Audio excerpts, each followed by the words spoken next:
Shalom dan selamat pagi kepada semua anak-anak Kristen kelas 5 CLC Pasir Putih yang hebat. Kita jumpa lagi pada pagi hari ini dalam pembelajaran pendidikan agama Kristen dan budi pekerti. Oke anak-anak, sebelum kita belajar, mari kita berdoa terlebih dahulu.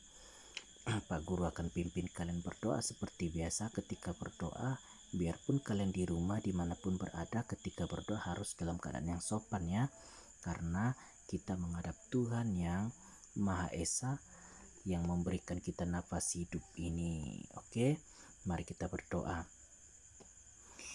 Kami bersyukur Bapa pada pagi hari ini karena kasih anugerah kemurahan-Mu, cinta kasih pertolongan-Mu, sehingga pada pagi hari ini kami boleh ada sebagaimana ada untuk melanjutkan pembelajaran kami. Terima kasih untuk pagi yang indah. Berikan kami semangat untuk mempelajari pendidikan agama Kristen yang diajarkan pada pagi hari ini. Berkati guru kami, berkati hidup kami, dan kiranya apa yang diajarkan pada pagi hari ini boleh menjadi pedoman iman dalam hidup kami, agar kami bertumbuh besar menjadi takut akan Tuhan, mengasihi Tuhan, juga menjadi panutan bagi masyarakat. Terima kasih Tuhan, terpujilah namamu, dalam nama Yesus, amin. Rujuk bukumu di situ dan apa ini? Kita masuk dalam pembelajaran 5, Allah penyelamatku. Ya, satu-satunya penyelamat hidup kita, baik dalam musibah, baik dalam kesukaran, baik dalam kesusahan, baik dalam kesengsaraan, dan baik dalam kehidupan yang senang pun, Tuhanlah juru selamat hidup kita. Nah, nanti kamu baca kitab Daniel. Di situ menceritakan ada beberapa anak Tuhan yang mengalami kesusahan ya, tapi diselamatkan dan ditolong oleh Tuhan. Nanti kita dengarkan ceritanya. Berdoa sudah, bernyanyi nanti kamu dengar lagu rohani di rumah ya. Oke. Sebelum kita mulakan pembelajaran kita, ternyata ada ini loh, ada soalan yang perlu kita jawab di situ. Tapi kita jawab aja deh sama-sama. Nggak usah kamu WhatsApp ke Pak Guru ya, kita jawab aja. Pernahkah kamu menolong orang lain? Pertolongan apa yang pernah kamu beri? Ceritakan pengalamanmu itu. Coba, kamu pernah tidak tolong orang lain? Maafkan ya kalau ada suara anjing menggonggong ini. Pernah nggak kamu tolong orang lain? Kalau pernah, ya kamu jawab aja sendiri di situ ya. Terus, pernahkah kamu merasakan pertolongan Tuhan? Oh iya, setiap waktu kita merasakan pertolongan Tuhan. Kalian bangun pagi bernapas, itu pertolongan Tuhan. Kamu masih bergerak, kamu masih berjalan, itu semua pertolongan dan kemurahan Tuhan. Kamu masih menikmati matahari yang indah, hujan di sore hari, itu semua karena pertolongan Tuhan. Kalian masih menikmati kebun, buah-buahan di kebun, sayur-mayur di kebun, itu semua karena pertolongan Tuhan. Kalian masih bisa makan yang enak-enak, itu semua karena pertolongan Tuhan.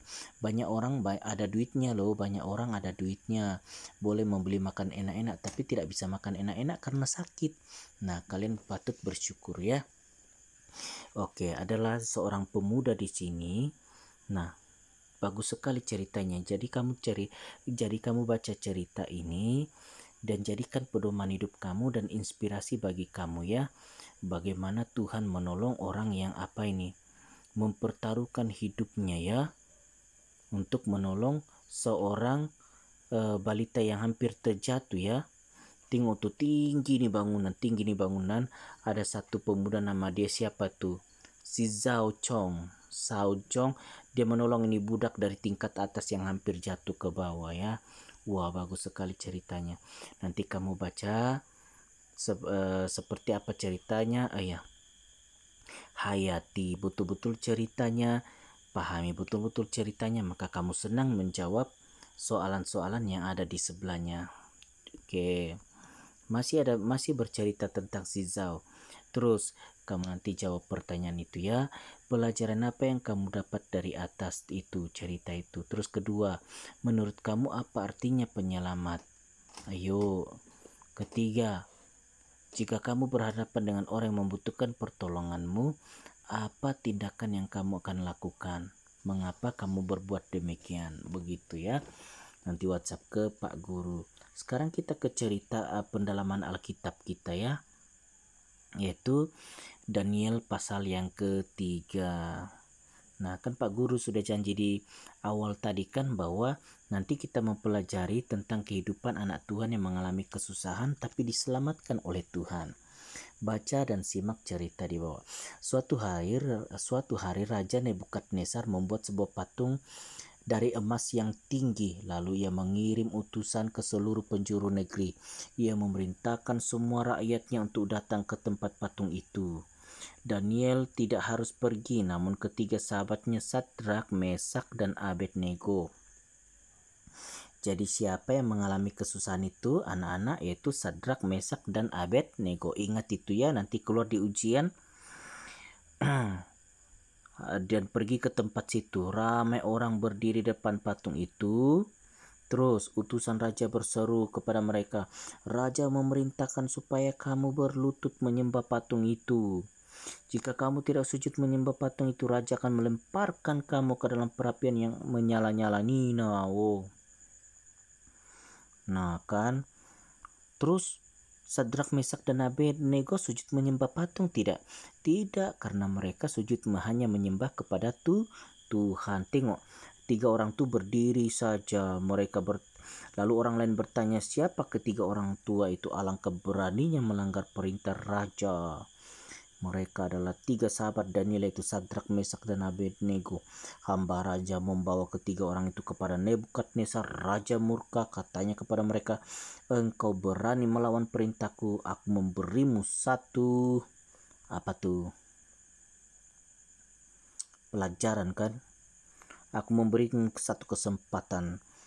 Jika kami akan memainkan musik, bila engkau mendengar musik, engkau harus sujud menyembah kepada patung itu. Jika tidak, aku akan melemparkan engkau ke dalam perapian yang menyala-nyala." Lalu nanti di sini kamu boleh baca ya cerita selanjutnya. Apakah mereka berlutut? Tidak. Lalu apa yang terjadi? Mereka dilemparkan ke dalam perapian menyala-nyala, tapi Tuhan Allah mengirim malaikatnya menjaga mereka. Sehingga ketiga orang itu ketika diumban Nina. Tuna. Si Sadrak, Mesak, dan Abednego, Nina, Sadrak, Mesak, Abednego diumban. Ada 4 orang di dalam, sebab malaikat Tuhan pun ada di dalam api sehingga tidak dihanguskan mereka. Wah, sungguh Tuhan Allah menyelamatkan kehidupan Sadrak, Mesak, dan Abednego. Itulah kuasa Tuhan ya, mujizat Tuhan, bahwa Allah sungguh penyelamat hidup kita, sehingga mereka tidak hangus dibakar oleh api. Oke. Nah, setelah kamu membaca betul-betul kisah Alkitab ini, maka kamu akan senang menjawab pertanyaan. Nanti kamu jawab dan WhatsApp ke Pak Guru. Kita sampai di bagian C saja dulu. Nanti minggu depan kita akan sambung bagian D dan seterusnya. Oke, Pak Guru tunggu tugas kalian. Tuhan memberkati kita. Sampai di sini saja dulu pembelajaran kita semua. Shalom.